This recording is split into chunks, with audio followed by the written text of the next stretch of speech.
Okay, I need your attention. The tech regulations are changing.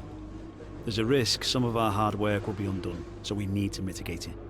As soon as you can, I want you to look at the developments we have and tell us what areas you want to invest in protecting.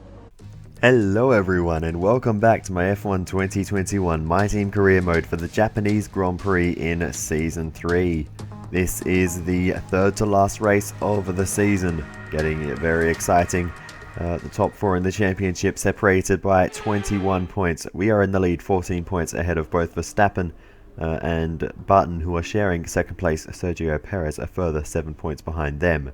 But there are the R&D changes for next season, which of course we won't be getting into with F1 22 right around the corner. But the engine department, the power unit, the only one not changing. We've got changes to the aero, chassis and durability departments, so that would be very interesting if it meant anything, but unfortunately this will be the final season of F1 2020 on my team. So yeah, we'll still try and fix up those upgrades just for the sake of it, which we will begin doing after practice, which is what we're doing right now. But yeah, there's not going to be a huge amount of consequence for these for salvaging these upgrades, so yeah, that is that. But anyway, heading into this round then, we are still looking good on the R&D chart, still at the top. Red Bull not making any improvements, and in fact the whole field relatively stable, a couple of minor upward trajectories, but nothing too major there. So let's just get into qualifying, as Antonio Giovinazzi is trying his best to get in our way there at the start of our flying lap in Q1. We lost a bit of time, and it shows on the results, but thankfully we were still fast enough to get into Q2 on that lap, so no issue for us there. The Aston Martins, Hasses and Alfa Romeos knocked out once again. The Alfa Romeos really not having a good time. Marino Sato out-qualifying his teammate at his home race, which is good for him.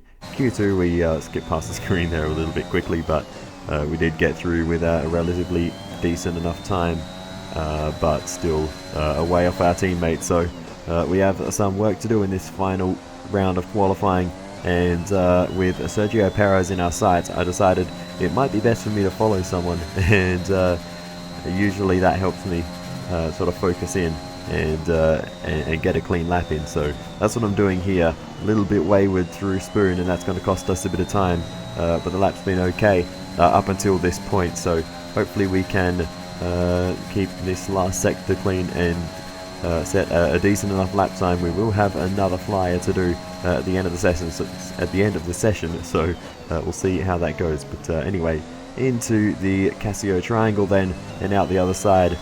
We have probably lost a bit of ground to Perez over the course of this lap, and it will only set us third fastest, so we fast forward through. Jenson Button fourth, so we are ahead of our teammate for the first time in qualifying, but unfortunately our second flying lap was terrible when we ended in the wall there, just trying to get a little bit close on the right hand side, and the wall kind of coming out a bit there. But anyway, and with qualifying complete, let's review our top three today. Perez, Button and Max Verstappen. Goodbye for now then, but we're really just getting started. Make sure to join us again for Lights Out tomorrow. And that is the end of qualifying. So it's second and fourth, Red Bull's first and third, so it'll be a fight between the two Honda powered teams here at the Japanese Grand Prix, so the crowd will have plenty to cheer for. Let's just get into it and see how the Japanese Grand Prix unfolds. We come to you live today from the Mie Prefecture in the south of Japan's Honshu Island for a race that has seen many title deciders over the years. Some simple, some controversial, but all contributing to a legacy that makes the Japanese Grand Prix an indispensable stop in any Formula One season. A lap of this historic racetrack covers 3.6 miles, and it's the only time during the season that we race on a figure-of-8 racetrack. The drivers can expect some intense G-forces through the 18 corners on offer here as they experience some of the highest average apex speeds on the Formula One calendar. And keep an eye out for overtakes going into the final chicane.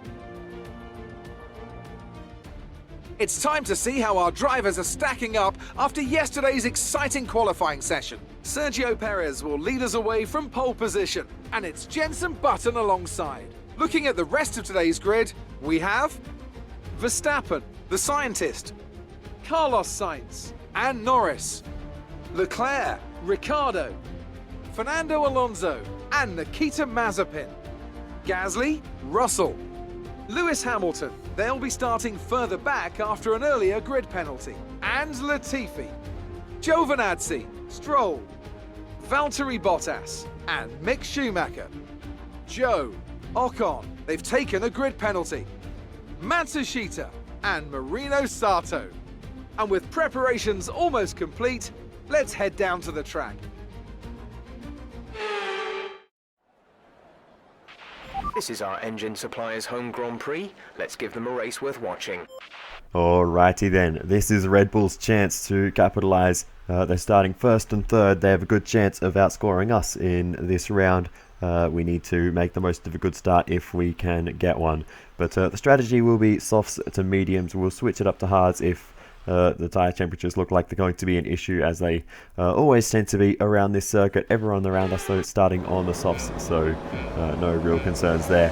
But anyway, we go to the 5 red lights, and it's lights out, and away we go for the Japanese Grand Prix. It's a great start for Button, it's a great start for us, and we're both drawing alongside the Red Bulls as we head into turn 1. We both get through. We turn second and fourth into first and third, and that is an absolutely perfect start. And Red Bull, in their big chance to outscore us, have failed at the first hurdle, and neither of their drivers are able to get away from the line well. Meanwhile, we have fully capitalised on that and moved both of our cars up one spot each on the 2 Red Bull cars. That is incredible. It's a turn of events at the start of this race, and it's a simple thing, but it has made this race look a whole lot better for us, as we are now in pursuit of Sergio Perez, and we'll look to be making a move. We're a bit late on the brakes there into the hairpin. Max Verstappen tries to make the most of it up the inside, has to give us some room on the exit though, and that gives him a bad run, and he's not able to capitalise on that. We move on to the end of lap 2 though, and we're drifting away from Perez slightly here, but we will be within range once DRS is enabled on the very next lap, so we need to be, within a second, which we just about are at the moment. We just need to have a clean lap, and we'll be in contention to overtake Sergio Perez. But you can see going very deep into turn 1, actually catching a little bit of the gravel there, and Verstappen almost getting up the inside, and he doesn't quite manage to do it. But yeah, Verstappen was very close there at the first corner, and you can see as we continue on, we're not gaining at all on Sergio Perez. He's absolutely blazing off along with Jenson Button, and we are hard on the defence with Max Verstappen right behind us. And as we continue further into the race, we're just really struggling, particularly through this first sector. It feels like we're driving a Ford Mustang through here, but we are certainly not. This is definitely a Formula 1 car, but it certainly doesn't feel like it. And yeah, there's just so much understeer. This is ridiculous. Verstappen up the inside into Degner too. We get a switchback though as Verstappen went deep, and with a good traction out of the corner, we managed to retain the position. But that was a close one. And look at the train we're holding up there as Verstappen up the inside on the exit of the hairpin. He's not able to get there, and we hold on to the position. But Verstappen is getting desperate. He's getting very close to us, and we're a little bit wayward there through the long right-hander. And we managed to keep it under control. But yeah, we don't have the confidence at the moment. We certainly don't have a rhythm, and we need to get back up to speed, because we are holding up a very long train of cars as we go very deep there into 130R. That should be an easy flat corner, but as we were on the defensive, we run wide on the exit. But anyway, we have a great exit out of the Casio Triangle, going for a later apex there, and that is the tactic we're going to have to use if we want to hold off Verstappen into turn 1, because otherwise we're not going to have a chance. So you can see we're doing it to the extreme there, and really opening up the final real corner of the circuit, and that's given us a fantastic run on that occasion. And yeah, that's what we need to do. P3, P3. Perez is ahead of you. Okay, gap ahead is 11.7 seconds. my goodness. They're on old softs. Verstappen behind, less than a second separate you. They're on old softs. Okay, gap to leader, 13.6 seconds. Pit window opens in 12 laps time. 12 laps, we still have 45 laps to complete. And that pit window cannot come soon enough. We are losing seconds a lap to Sergio Perez. And now Verstappen up the inside into 130R. And we're going to have to lift off out of that one. We can't keep fighting there. But we will go for a big dive up the inside into the Casio triangle. Up and over the curve, really squeezing Verstappen on the exit. And thankfully we were clear and we were able to take the line there. But we are slow on the exit. Verstappen with a good run, but we've got the DRS, and that saves us here. And we'll hold off Max Verstappen on the run to turn 1. We continue on though, deep into Spoon this time, and Verstappen up the inside as we're running side by side on the exit. He gives us a bit of space to work with. We immediately duck into the slipstream. No damage for us as we were very close to making contact, but thankfully able to get away with it. No floor damage from the curves either. Down the inside of Verstappen into Casio triangle once again, and we get the job done. And we once again move ourselves up into third. But this is a titanic battle, but we just had no pace and we're losing ridiculous amounts of time to Perez and Button out in front. Now Norris is getting involved in the fight, almost 3 wide heading into turn 1, but Norris backs out and so does Verstappen, heavily backing out there as we go a little bit wide on the exit. Here's the onboard with Norris. He was almost in the pit wall. It was that close, but yeah, he ultimately got past Verstappen, who's very slow there. So I don't know if Verstappen got a bit of damage. I didn't quite see where that came from, but I think Verstappen with an issue, and potentially he made a bit of contact with us along the straight, or potentially at the Casio triangle just before that. I didn't see where that happened, unfortunately, but yeah, that is unfortunate for Verstappen, and he's now tumbling, well, not down the order because no one's been able to get past him, but he's losing a lot of time, and so are we at this point in the race with these tyres. So we're going to box and put a set of hard compound tyres on, and hopefully they will serve us a little better. It's a little early even for a hard tyre stop, I think, but we should be fine. The hard tyres should go all day around here, so hopefully we'll get away with it. Verstappen in for a front wing change. Stop. No more scheduled pit stops. And we are back underway for racing once again. But yeah, immediately these hard tyres so much better than the softs. And you can see we're vaguely hitting apexes again. Going to take a little bit of time to get used to the extra grip. Bit of a moment there, but yeah, just straight away these tyres so much better than what the softs were. And yeah, these hard tyres are going to serve us well, I think, in the later stints in this race. So let's try and push on and do the best we can as we well, actually had a bit more grip than I expected there. Tried to make up for the bad line through the corner with a bit too many horses on the exit. But anyway, we're now putting the pressure on George Russell, who is the first car we catch in this train. And we'll see if we can do anything about him. I think he's going to have DRS as well, though, as we do too. But that's going to make him difficult to overtake as we're in the slipstream down towards turn 1. To the right-hand side we go, big dive, bit deep, and we run Russell out a little wide there, but we both keep it on the road. Maybe a bit of slight contact, but no damage for us. And we can now set our sights on Pierre Gasly in front in the AlphaTauri. So let's go chasing after him as we have a look to the inside, down into the Casio triangle. A little bit hesitant there, actually, as I wasn't quite prepared to go full send, but we were able to get away with it, and we move ourselves ahead of Pierre Gasly. Good work. Great pass. We get the DRS for good measure, and we can continue to push on. Next up is the other Frenchman, Esteban Ocon, and he's a couple of seconds up the road. That quickly evaporates into a couple of meters as we head through 130R once again. Then we're going to go for a very similar move. Big dive up the inside of Esteban Ocon this time, and we'll get it done at the first part of the Casio triangle, and that's job done. We move ourselves up another position. Continuing on further, and everyone else making their pit stops during this race.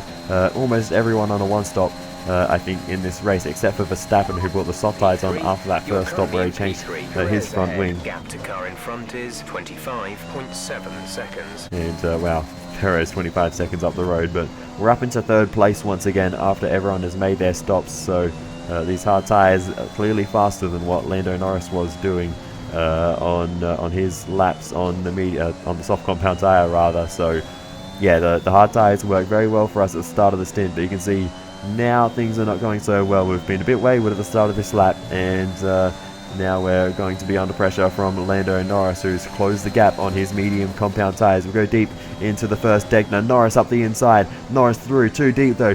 We get that switchback, and it's exactly the same as what we did to Verstappen.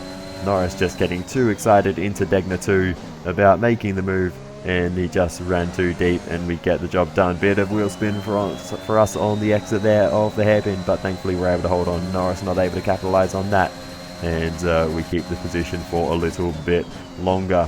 And we move on later on. Big mistake into the Casio triangle. Somehow we managed to get away with that without a penalty, and that gives us a purple final sector. Not a fastest lap though, but that did spark the idea of taking a fastest lap in this race in the later stages when these hard tyres are the better versus the mediums, and we do actually grab the fastest lap briefly before it's taken then by Max Verstappen and eventually by Jenson Button. So it's being passed around a little bit here. Is the fastest lap. It is currently... The fastest lap at this point in time is a 1:29.5. 29.5, so that is the target we need to beat if we want a fastest lap. It's going to be difficult because Button is on the mediums, so in the same car, and an arguably better... It's not arguable, he's definitely a better driver, especially in this particular race. Final lap of the race. But we set 3 green sectors on that lap. Time last lap was a 1:29.0. And it was a 29.0, but notice we still don't have the fastest lap. Button's lowered it. Currently, the fastest lap is a 1:28.7. And a 28.7 is just a marker we cannot hit with these tyres and the way I've been driving in this race. So Jenson Button's going to take the fastest lap, but more than that, he's going to take the race win as well. Jenson Button wins the Japanese Grand Prix. We wanted to give Honda a race worth watching, and Button has delivered here in Japan. Fantastic drive from him today, and we will bring home P3, and sandwiched in between us another Honda-powered car with Sergio Perez finishing in second. So it's Honda 1, 2, 3. Top job, my friend, top job. I was a bit worried about this one at the start of the weekend, but you pulled through. Thank you. So I think Honda will be pretty happy with this race. Max Verstappen unfortunately not able to join us up here. You can't fault the performance on the track today. A well-deserved victory. So Anthony, what made the difference out there today? I'd say it was down once again to good, consistent driving, nailing the corners, working to the track conditions and perfecting the team's strategies. They got all of these things right today, and the results speak for themselves. The faces on our top 3 look so incredibly happy as they make their way up to the podium. A much-deserved victory and a brilliant performance from them all. So it's Jenson Button who wins here in Japan. Sergio Perez takes second position, and we finish in third, making it a double podium for the Samurai F1 team and a triple podium for Honda.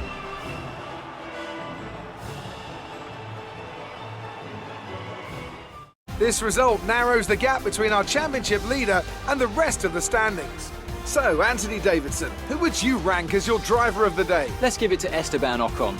That was a commanding performance today. Very impressive indeed. Let's move on to the constructors. The current leaders continue to extend their lead at the top. Meanwhile, good work from Aston Martin this weekend, who pushed themselves further up the order. And with that, we wrap up another weekend of motorsport. But with more races lined up, be sure to join us when we come back with more Formula One. Alrighty then, let's see what we can say about this race. So we're going to start off with just a quick run through the top 10. The point scorers in this one. We'll go from the top. Jenson Button obviously taking the race win from Sergio Perez, and then myself. Fourth place was Lando Norris, followed by the 2 Ferraris, Charles Leclerc and Carlos Sainz.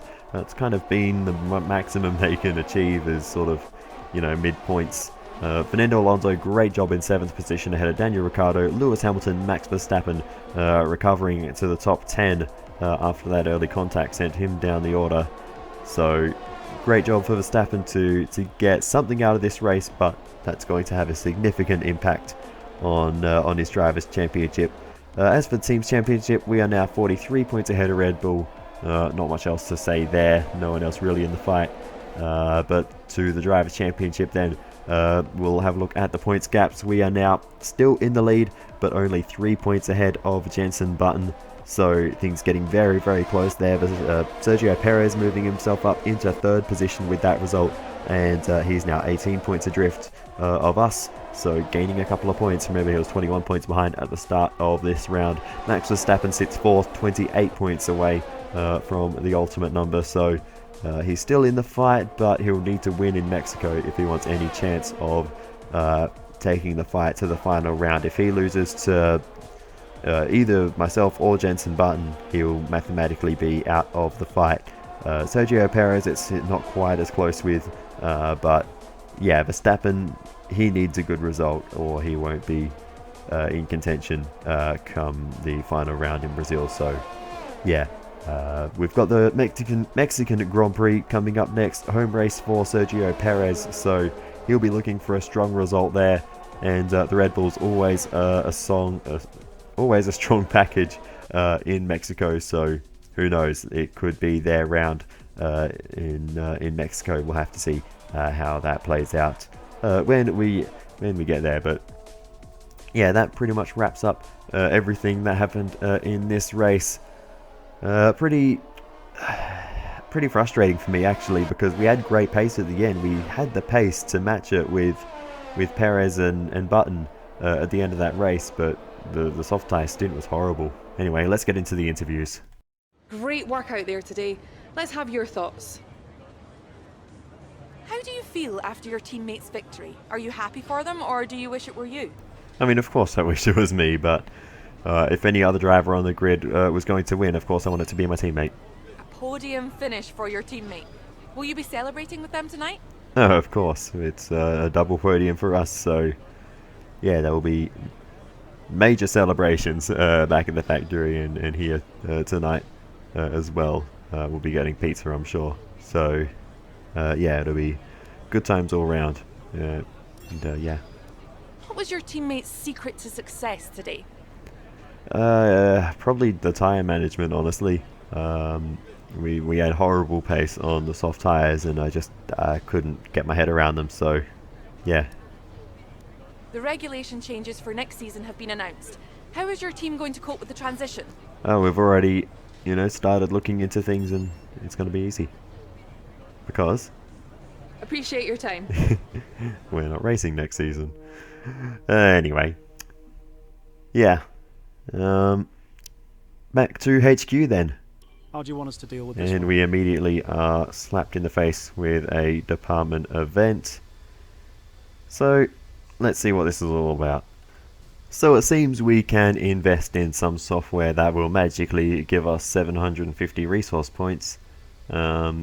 So that seems like a pretty good deal to me, so we are going to do that. The department wants me to pass on their thanks for helping out. So our sponsorship with Zer and PSD have both expired, so we will be now looking into that. And instead of re-signing them like we have done a few times recently, we're going to have a look at the other options. And the one that stands out is one that's actually a little bit nostalgic, TriStar. I believe they were our first sponsor in F1 2020, and what inspired the Galactic name for that team, in fact. So that's that. And their objective is to score 33 Constructors' Championship points, which roughly translates to a double podium. A second and a third will get us there, or a first and a sixth, I believe. So that is something we can definitely do. So we are going to sign them up as our first sponsor. Our second sponsor, we're going to go with Sudo. And we've actually had them as a sponsor as well in the past. So yeah, very coincidental, but also nostalgic, I guess, as well. For the activity timeline, we actually have time to do all of these activities. And after we salvage a few more of our upgrades, we will continue through the activity timeline once again until we're interrupted by a chassis department event. And once again, it includes Lucas Weber, sorry, and he wants a tour of the chassis facility. Though unfortunately, we actually can't do that because we don't have the resource points to lose. That makes no sense. Like,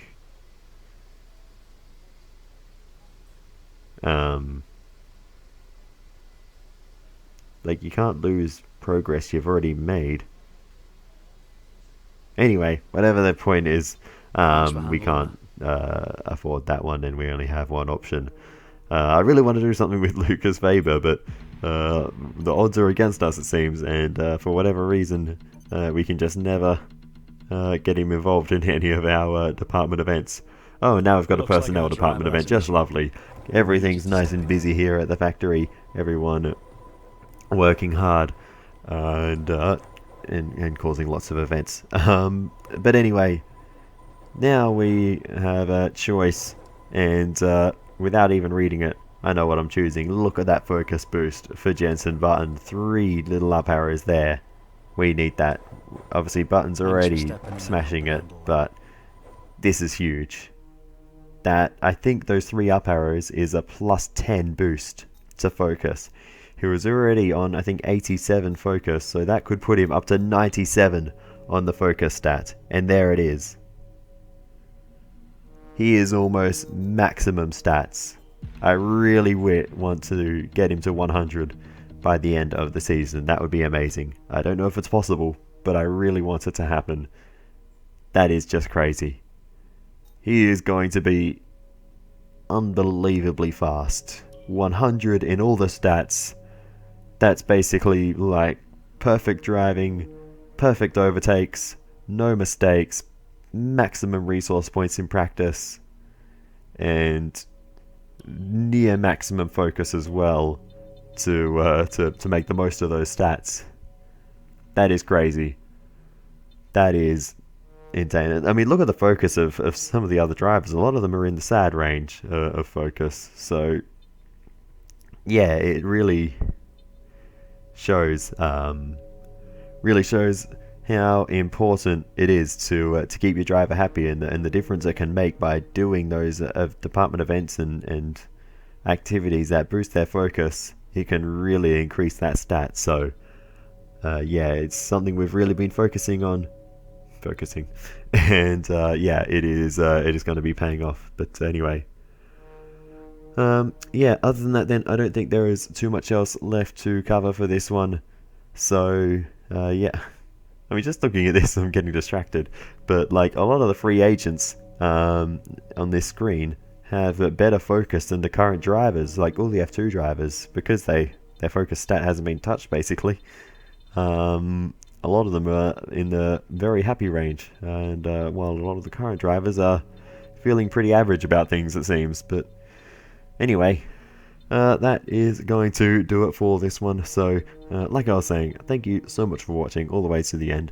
Really do appreciate it. Feel free to give me some feedback in the comments. It is always very helpful, and I'm always looking to improve. But yeah, let me know who you think is going to win the title. Will it be myself, Jensen Button? Will it be Sergio Perez? Or will it be Max Verstappen? Let me know your thoughts. I'll see you next time.